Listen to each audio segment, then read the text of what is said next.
और चलिए शुरुआत करते हैं। सबसे पहले बात भारत और पाकिस्तान के बीच चल रहे तनाव के हालात की करते हैं, क्योंकि इसी बीच जंग के आसार के बीच देश भर में मॉक ड्रिल होने जा रही है। कल वो दिन होगा जब देश के 244 जिलों में मॉक ड्रिल की जाएगी। सिविल डिफेंस मॉक ड्रिल इसे कहा जा रहा है, जो 244 जिलों में देखने को मिलेगी, जिसमें मध्य प्रदेश के 5 जिले शामिल है। भोपाल, जबलपुर, इंदौर, ग्वालियर और कटनी, ये वो 5 शहर हैं जहां कल मॉक ड्रिल देखने को मिलेगी। वहीं छत्तीसगढ़ के एक जिले दुर्ग में ये मॉक ड्रिल देखने को मिलने वाली है। तो बुधवार को दुर्ग में मॉक ड्रिल होगी। ब्लैकआउट एक्सरसाइज भी की जाएगी। देश में मॉक ड्रिल की जानी है। अगर युद्ध के हालात बनते हैं, अगर जंग के हालात बनते हैं, तो किस तरह से देशवासी, आम नागरिक अपनी सुरक्षा कर सकते हैं, इसे लेकर तमाम प्रैक्टिस की जाएगी। तो केंद्रीय गृह मंत्रालय का सभी राज्यों को मॉक ड्रिल का निर्देश सामने आ चुका है। छात्रों और नागरिकों को ट्रेनिंग देने की बात कही जा रही है। 244 जिलों को अलर्ट कर दिया गया है। तैयारी लगातार हो रही है। गृह मंत्रालय की ओर से भेजे गए इस लेटर में लिखा गया था कि मॉक ड्रिल के दौरान हवाई हमले के सायरन, आम जनता को सिविल डिफेंस से जुड़ी ट्रेनिंग और ब्लैकआउट के उपाय, साथ ही साथ जरूरी ठिकानों की कैमोफ्लेज यानी छिपने की व्यवस्था और इवैक्यूएशन का प्लान सिखाया जाएगा।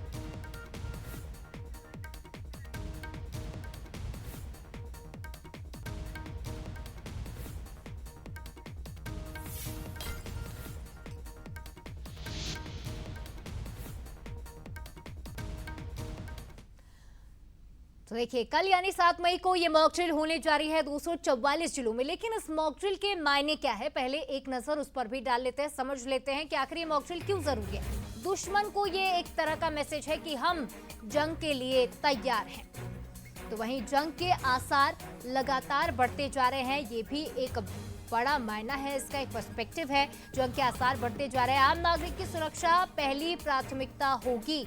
मॉक ड्रिल में आम नागरिक की सुरक्षा किस तरह से की जाए, कैमोफ्लेज करने में, इवैक्यूएशन करने में, इन तमाम बातों पर चर्चा की जाएगी। मॉक ड्रिल में सिखाया जाएगा। जंग से पहले मेंटल गेम का भी हिस्सा इसे कहा जा सकता है। ये मेंटल गेम का भी हिस्सा हो सकता है, क्योंकि अगर हम मॉक ड्रिल करेंगे तो दूसरा देश, दुश्मन देश, हमें जंग के लिए तैयार समझेगा और एक तरह से साइकोलॉजिकल प्रेशर उन पर क्रिएट होगा।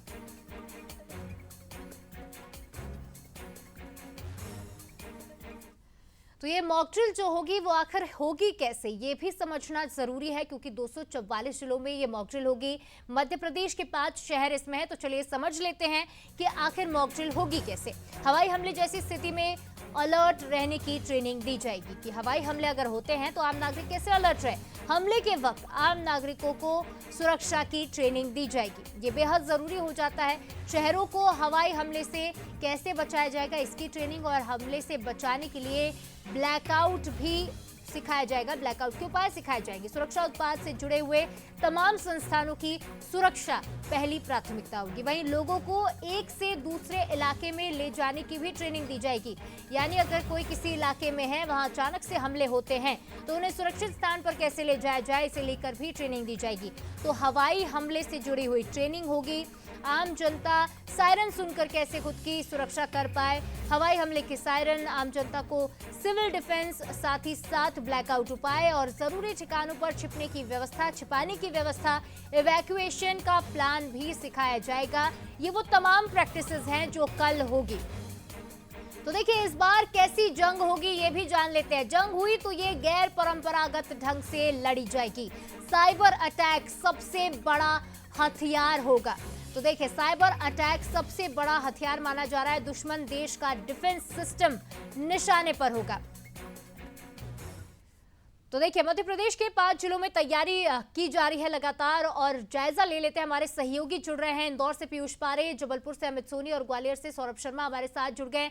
सबसे पहले पीयूष, आपसे जानना चाहूंगी कि आखिर कितने सुरक्षा बल इस तैयारी में इन्वॉल्व होंगे, और खास तौर पर ये किस इलाके में ये मॉक ड्रिल की जाएगी, पूरा हम आपसे रोड मैप समझना चाहते हैं।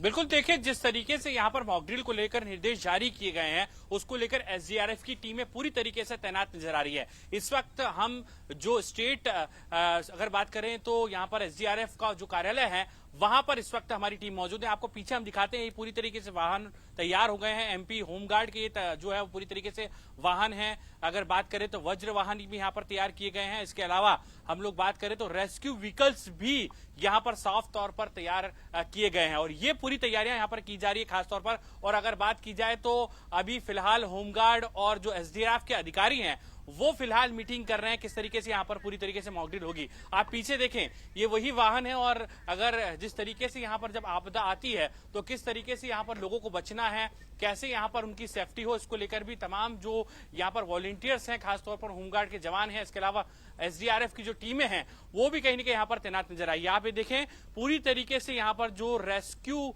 वाहन यहाँ पर हैं वो आप फिलहाल तस्वीरों में देख रहे हैं। मैं कैमरामैन से दरख्वास्त करूंगा बताएं सीधे तौर पर ये जो एसडीआरएफ का कार्यालय है वहां पर फिलहाल बंसल न्यूज की टीम पहुंची है और यहीं से पूरी तरीके से जो मॉकड्रिल होनी है उसको लेकर क्या कुछ प्लानिंग की जानी है वो यहीं से कहीं ना कहीं तय किया जाएगा। फिलहाल अगर बात करें तो इस बैठक में इंदौर कलेक्टर आशीष सिंह के अलावा तमाम जो अधिकारी हैं एसडीआरएफ एनडीआरएफ के, इसके अलावा अगर बात करें बीएसएफ के कुछ अधिकारी हैं वे भी इस बैठक में शामिल होंगे। ये देखिए, ये वो तमाम गाड़ियां हैं, ये वो रेस्क्यू व्हीकल्स हैं जिसके जरिए यहाँ पर मॉकड्रिल की जाएगी। ये देखिए एमपी होमगार्ड के ये तमाम जो वाहन हैं वो फिलहाल यहाँ पर तैयार हो चुके हैं मॉकड्रिल के लिए। तो ये कहा जा सकता है, ये देखिए जब आपदा आती है तो एसडीआरएफ मध्य प्रदेश की जब तमाम टीमें हैं वो इन्हीं वाहनों के जरिए कहीं ना कहीं यहाँ पर आपदा प्रबंधन का काम करेंगी। लोगों को कैसे सेफ रहना है, हवाई हमले होते हैं तो किस तरीके की तैयारियां की जाएगी, उसको लेकर भी ये तमाम वाहन कहीं ना कहीं यहाँ पर तैयार किए जा रहे हैं। फिलहाल अधिकारियों से जो हमारी बातचीत हुई है तो उन्होंने निर्देश को लेकर कोई भी बात फिलहाल नहीं कही है, लेकिन जिस तरीके की मीटिंग, जिस तरीके की बैठक की जा रही है उससे साफ है कि यहाँ पर गृह मंत्रालय ने जो निर्देश जारी किए हैं उन्हीं निर्देशों के बाद में कहीं ना कहीं तमाम अधिकारी अब अलर्ट पर नजर आ रहे हैं। लेकिन तैयारियों को लेकर जिस तरीके से बंसल न्यूज की टीम फिलहाल आपको तस्वीरें दिखा रही है उससे यह अनुमान लगाया जा सकता है कि तमाम जो वॉलंटियर्स हैं, अगर बात करें एसडीआरएफ एनडीआरएफ होमगार्ड, इसके अलावा एनसीसी के भी वॉलंटियर्स जो लगातार कहीं ना कहीं आपदा प्रबंधन को लेकर तैयारियां करते हैं, मॉकड्रिल यहाँ पर करते हैं, लोगों को अवेयर करते हैं, वे भी कहीं ना कहीं इस पूरे ऑपरेशन का हिस्सा होंगे मॉकड्रिल के दौरान। तो कुल मिलाकर इंतजार है मॉकड्रिल यहाँ पर कल हो सकती है जिसमें जो इंदौर शहर के ऐसे अगर बात की जाए तो इलाके हैं जहां पर कहीं ना कहीं मॉकड्रिल की यहाँ पर तैयारियां की जा सकती है। लेकिन फिलहाल बैठक का दौर जारी है, इसके बाद में रणनीति तय की जाएगी कि आखिर किस तरीके से लोगों को मॉकड्रिल से जोड़ना है, अवेयर करना है। लेकिन आप देख रहे हैं तस्वीरें कि तैयार है, यही वाहनों के जरिए कहीं ना कहीं यहाँ पर मॉकड्रिल की जाएगी। जी निश्चित तौर पर पीयूष आप हमारे साथ बने रहिए। हम एक बार दर्शकों को वो कंपैरिजन भी दिखा देते हैं, ये भी बता देते हैं कि आखिर भारत और पाकिस्तान जंग की तैयारी तो कर रहा है लेकिन दोनों कितने तैयार हैं, कितने सैनिक भारत के पास है, कितने पाकिस्तान के पास है, सुरक्षा बल की क्या स्थिति है और जो जंग में जिन हथियारों का इस्तेमाल होगा उसकी क्या स्थिति है। तो देखिए भारत के पास 14 लाख से ज्यादा सैनिक है, तो वहीं रिजर्व फोर्सेस की बात करें तो 11 लाख से ज्यादा रिजर्व फोर्सेस है। सैनिकों की बात करें तो 14,55,550 है, रिजर्व फोर्सेस 11,55,000 है। वहीं पाकिस्तान के पास 5,50,000 है। तो अर्धसैनिक बल 25,27,000 और पाकिस्तान के पास 5 लाख। लड़ाकू विमान की अगर हम बात करते हैं तो भारत के पास 513 और पाक के पास 328 लड़ाकू विमान है, यानी फाइटर जेट की संख्या भी पाकिस्तान के पास कम है एज कंपेयर टू इंडिया। देखिए भारत के पास अटैक हेलीकॉप्टर 80 हैं, पाकिस्तान के पास भी 57 हैं। भारत के पास 4,201 टैंक्स हैं तो पाकिस्तान के पास 2,669। भारत में 1,48,594 बस्तरबंद गाड़ियां हैं तो वहीं पाकिस्तान के पास 17,516। तो देखिए वो तमाम आंकड़े हैं जो आपके लिए जानना बेहद जरूरी है। तोपें कितनी है भारत के पास 3,975 यानी लगभग 4,000। पाकिस्तान के पास 2,500 के आसपास तोपें हैं।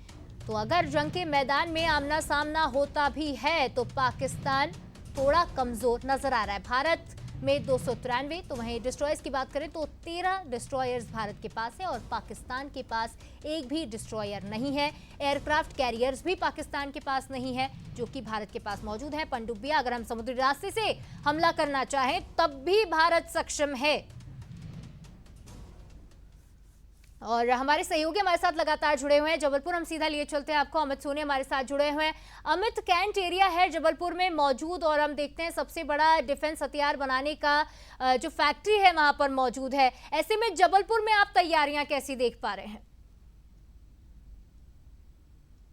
बेशक वाले का आपको बताना चाहूँगी कि 1971 के बाद यानी पूरे 54 साल बाद फिर से एक बार जो है सिविल डिफेंस मॉक ड्रिल होने जा रही है। मॉक ड्रिल कल यानी 7 तारीख को की जाएगी, क्योंकि जबलपुर एक हाईली सिक्योर्ड इलाका कहलाता है। यहाँ पे डिफेंस की तमाम जो फैक्ट्रियाँ वो यहाँ पर हैं, डिफेंस के व्हीकल यहाँ पे बनते हैं, आयुध निर्माणियाँ यहाँ पे हैं जो बम गोला बारूद सप्लाई करती है। और एक बड़ा एरिया जो है कैंट क्षेत्र कहलाता है, जहाँ पे सिर्फ मिलिट्री का ही हस्तक्षेप चलता है। इन तमाम बातों को देखते हुए ये एक सेंसिटिव इलाका भी कहलाता है। और इस मॉक ड्रिल को लेकर के हालांकि अभी किसी तरह से स्पष्ट नहीं किया है कि किन क्षेत्रों पे इस मॉक ड्रिल के बारे में नहीं बताया गया। हालांकि 4 बजे एक अहम बैठक है जिसमें जिला प्रशासन, एसडीआरएफ और होमगार्ड के तमाम जो आला अधिकारी है वो यहाँ पे मौजूद रहेंगे इस बैठक में। और 4 बजे ही तय होगा कि किस तरह से इस पूरी मॉक ड्रिल को अंजाम दिया जाए, क्योंकि मॉक ड्रिल का साफ तौर पे उद्देश्य है कि जो रिहायशी यानी कि जो हाई राइजेस हैं, उन हाई राइजेस को किस तरह से जो पब्लिक जो लोग वहाँ रहते हैं उनको किस तरह से एस्केप किया जाए। कल एक सायरन बजेगा, ये सायरन का टाइम संभवतः शाम को भी बज सकता है, तो उसके बाद पूरा ब्लैकआउट कर दिया जाएगा कुछ समय के लिए। उसके बाद मॉक ड्रिल प्रारंभ होगी कि हाई राइजेस में फंसे हुए जो लोग हैं उनको किस तरह से एस्केप किया जाए। जो बड़े चौराहे हैं जहाँ पर अधिक भीड़-भाड़ रहती है उधर पे किस तरह से आगे वर्कआउट करें। इन तमाम बातों को लेकर के एक 4 बजे अहम बैठक होने जा रही है। उस बैठक के बाद ही स्पष्ट हो पाएगा कि किस तरह से इस पूरी मॉक ड्रिल को अंजाम दिया जाएगा। निश्चित तौर पर अमित, बैठक के बाद अब सामने आएगा कि किस तरह से मॉक ड्रिल जबलपुर में हो गया। हमारे साथ ग्वालियर से भी सहयोगी जुड़े हुए हैं, लेकिन उनके पास जाने से पहले एक बार दर्शकों को वॉर अपडेट दे देते हैं। वो बातें जो अब तक हुई हैं वो जानना आपके लिए जरूरी है, ये भी अपडेट आप तक पहुंचा दे। पाक सेना ने 12वें दिन एलओसी पर फायरिंग की। तो देखिए, लगातार 12 दिनों से सीज फायर है, लेकिन उसके बावजूद सीज फायर का उल्लंघन कर 12वें दिन भी एलओसी पर फायरिंग की जा रही है। देश के 244 जिलों में 7 मई को मॉक ड्रिल होगी। ये अब तक के वार अपडेट में एक और बड़ा अपडेट जुड़ा हुआ है। और देखिए सिविल मॉक ड्रिल से पहले सिविल डिफेंस की बैठक भी होगी। तो ये टॉप 10 अपडेट क्या है वॉर से जुड़े हुए, जंग से जुड़े हुए, ये भी आपके लिए जानना जरूरी है। देश के 244 जिलों में 7 मई यानी कल मॉक ड्रिल होगी और सिविल मॉक ड्रिल से पहले सिविल डिफेंस की बैठकें हो रही हैं। साथ ही साथ शहर प्रशासन भी लगातार बैठकें कर रहा है। श्रीनगर में नाव पलटने की मॉक ड्रिल भी हुई है, तो जम्मू कश्मीर में भी मॉक ड्रिल लगातार जारी है। मॉक ड्रिल में युद्ध में बचने की ट्रेनिंग दी जा रही है। तो आम नागरिक कैसे युद्ध में होने वाले हमलों से बच सकते हैं, उसकी ट्रेनिंग। यूएनएससी मीटिंग में देशों ने पाकिस्तान से हमले पर सवाल उठाए हैं कि पाकिस्तान से आखिर हमले क्यों हो रहे हैं। बड़गाम में 2 आतंकियों के मददगार भी गिरफ्तार हुए हैं। तो ये अब तक का अपडेट जो आपके लिए जानना बेहद जरूरी। भारत को 28 मई को रूसी युद्धपोत तमल मिलेगा, ये भी बड़ी अपडेट और बेहद अहम उपलब्धि एक तरह से हम भारत के लिए कह सकते हैं। रूस की ओर से पाकिस्तान के 24 शहरों में जल संकट गहराता जा रहा है, क्योंकि भारत ने अपने पानी के सोर्सेज बंद कर दिए हैं। वहीं भारत कभी भी हमला कर सकता है, ये बात पाकिस्तान के रक्षा मंत्री की ओर से कही गई है। तो ये वो तमाम बड़ी बातें थी जो आपके लिए जानना जरूरी था। हमारे सहयोगी ग्वालियर से भी हमारे साथ जुड़े हुए हैं सौरभ शर्मा, उनके पास सीधे लिए चलते हैं। सौरभ, कैसी तैयारियां आप ग्वालियर में देख पा रहे हैं? सुरक्षा बल कितने तैयार हैं, साथ ही साथ आम जनता इस मॉक ड्रिल के लिए कितनी तैयार नजर आ रही है? देखिए, मैं आपको बताना चाहूँगा कि ये अपने कैमरामैन साथी से कहेंगे, ये आईटीआई पूरी पर्सन से आईटीआई की जो है जगह, यहाँ से पूरा मॉक ड्रिल की तैयारी पूरी तरीके से यहाँ कल से होगी। कल 9:30 बजे टाइम भी यहाँ आ गया है कि 9:30 बजे से 11:30 बजे तक ये पूरा मॉक ड्रिल रहेगा। उसके बाद पूरा ब्लैक आउट की बात। अभी एक विशेष मीटिंग बाल भवन में चल रही है, जिसमें कमिश्नर, कलेक्टर, आईजी और एसपी मौजूद हैं। उसमें सभी अधिकारियों को बुलाया गया है। कल निर्धारित समय 9:30 बजे का कर दिया है। यहाँ से लेकर एक बिरला अस्पताल तक के लिए पूरी मॉक ड्रिल जाएगी। और सबसे बड़ी बात यहाँ बताएंगे कि 1971 के बाद सीधे 54 साल के बाद ये पूरा मॉक ड्रिल की जा रही है। तो जनता की बात करें तो जनता भी तैयार है और पूरी तरीके से। सबसे बात यह है कि जो पहलगांव हमले के बाद तभी से एक पूरी तरीके से स्थिति, आतंकी हमले के बाद पूरी स्थिति बन गई थी। उसके बाद से लेकर ग्वालियर में भी विशेष तैयारी की गई थी। इसी तरीके ग्वालियर की बात करें तो सर्जिकल स्ट्राइकर भी ग्वालियर का नाम पहले आया था, तो उसके लेकर कल एक विशेष तैयारी की गई है। लिए पूरी तरीके से सब वाहन एनडीआरएफ, एसडीआरएफ और सभी होमगार्ड के जवान ये पूरी तरीके से तैयार हैं। और सबसे बड़ी बात यहाँ बनाएंगे, ग्वालियर की जो जनता है वो विशेष तौर पर भी यहाँ तैयार है मॉक ड्रिल देखने के लिए और जाने के लिए। यहाँ के कुछ लोगों ने जवानों ने भी कहा है अगर मौका मिला तो हम भी देश के लिए युद्ध करने जा सकते हैं। निश्चित तौर पर एनडीए में एनडीआरएफ, रेलवे, जिलाधिकारी, तमाम फोर्सेस तैयार है, एनसीसी, एनएसएस भी मुस्तैद है। इंदौर में जाना चाहूंगी, पीयूष हमारे साथ जुड़े हुए हैं। पीयूष, आपसे ये जानना चाहूंगी कि क्या ये मॉक ड्रिल सिर्फ किसी एक ही इलाके में होगी या फिर इसके लिए अलग अलग स्पॉट चुने गए हैं? अगर बात की जाए तो यहाँ पर इंदौर में ना सिर्फ इंदौर में बीएसएफ के अलग अलग कैंपस हैं, इसके अलावा यहाँ से लगा हुआ सबसे बड़ा जो इलाका है वो मिलिट्री हेडक्वार्टर ऑफ वॉर यानी कि महू का भी है। तो ना सिर्फ इंदौर में हलचलें तेज हुई हैं बल्कि महू में भी हलचलें देखने को मिली है। अगर मॉकड्रिल की आपने बात की है तो वो रणनीति फिलहाल तय की जाएगी, जिसमें तमाम जो एसडीआरएफ, एनडीआरएफ के अधिकारी हैं, इसके अलावा जिला कलेक्टर हैं, इंदौर पुलिस कमिश्नर है, इंदौर पुलिस से जुड़े हुए तमाम अधिकारी मौजूद हैं। फिलहाल अगर बात की जाए तो ऐसे सघन इलाके जहां पर सबसे ज्यादा चुनौती है वहां पर खास तौर पर ये मॉकड्रिल की जा सकती है। लेकिन आप तस्वीरें देखिए, इन वाहनों को आप देख सकते हैं किस तरीके से यहां पर पूरी तरीके से तैयार किया गया है और खासतौर पर जो एनडीआरएफ, एसडीआरएफ की टीम है वो सुबह से ही अलर्ट पर नजर आ रही है। किस तरीके से यहां पर जैसे ही निर्देश मिलते हैं अगर किसी भी तरीके की आपदा आई तो ये कहा जा सकता है कि इन्हीं वाहनों के जरिए कहीं ना कहीं यहां पर लोगों को कैसे बचाया जाए, सुरक्षित रखा जाए। ये देखिए, ये खास तौर का वाहन है एसडीआरएफ का, खास विशेष तौर पर इसे तैयार किया गया है। इस वक्त आप देखें इस पर डिफेंस फोर्स के अलग अलग स्लोगन लिखे गए हैं। फिलहाल जो टीमें हैं उन्हें फिलहाल जो बैठक है उन बैठकों के जरिए निर्देश दिए जा रहे हैं कि किस तरीके से आपको मॉकड्रिल करना है। चूंकि एसडीआरएफ और एनडीआरएफ की टीमें 24 अगर बात करें 24 घंटे 12 महीने पूरी तरीके से अलर्ट मोड पर रहती है। आपदा आती है तो उससे कैसे निपटना है वे अच्छे तरीके से जानते हैं। लेकिन ये थोड़ा अलग तरीके का एक चैलेंज होगा, चूंकि जिस तरीके से यहाँ पर युद्ध की आहट है, लगातार गृह मंत्रालय की तरफ से निर्देश जारी किए जा रहे हैं। आप ये देखें, ऐसे छोटे वाहन भी खास तौर पर तैयार किए गए हैं जो फायर सेफ्टी के लिए खास तौर पर हैं। ऐसे सघन इलाके जहां पर जो है बड़े फायर ब्रिगेड के वाहन नहीं जा पाते हैं, तो ये छोटे वाहनों के जरिए भी कहीं ना कहीं यहाँ पर वहां कैसे स्थिति पर काबू, नियंत्रण पाया जाए, लोगों को कैसे सुरक्षित बाहर निकाला जाए, उसको लेकर यहाँ पर ये वाहन तैयार किए गए। लेकिन फिलहाल एनडीआरएफ, एसडीआरएफ की जो टीमें हैं, जो कमांडर्स हैं और जो वॉलंटियर्स हैं वो भी पूरी तरीके से, मैं पीछे एक और तस्वीरें आपको दिखाऊंगा, कैमरामैन से दरख्वास्त करूंगा कि वो पीछे आपको लेकर जाए। ये देखिए, ये टैंकर्स हैं खास तौर पर और ये इन्हीं वाहनों के जरिए तमाम कमांडर्स को, तमाम ऐसे वॉलंटियर्स को खास तौर पर सघन इलाकों में पहुंचाने की कोशिशें की जाएगी। लेकिन बैठक के बाद में रणनीति यहां पर तय होगी कि किस तरीके का एक्शन प्लान होगा। लेकिन फिलहाल हलचलें लगातार बढ़ती हुई है इंदौर से लेकर महू, और जो बीएसएफ के तमाम कैंपस है एरोड्रम रोड पर, वहां पर भी इस तरीके की कहीं न कहीं इंटरनल हलचलें निश्चित तौर पर पीयूष, यानी ये कहा जा सकता है कि इंदौर के साथ साथ पूरा मध्य प्रदेश अब तैयार है जिन 5 जिलों को चुना गया है इस मॉकड्रिल के लिए, ताकि कोई भी इमरजेंसी की स्थिति अगर बनती है तो इस मॉकड्रिल के जरिए आम नागरिकों को, साथ ही साथ जो फोर्सेज हैं वो अवेयर हो रही है कि आखिर हमें इस सिचुएशन से डील कैसे करना है, इमरजेंसी से लोगों को बाहर कैसे निकालना है और इन हवाई हमलों से कैसे बचना है। तो कल का दिन काफी अहम। फिलहाल आप तीनों का ही बहुत शुक्रिया तमाम तस्वीरों और जानकारी के लिए। इंदौर से हमारे साथ पीयूष, ग्वालियर से सौरभ और जबलपुर से हमारे साथ हमें जुड़े थे। आप तीनों का ही बहुत धन्यवाद।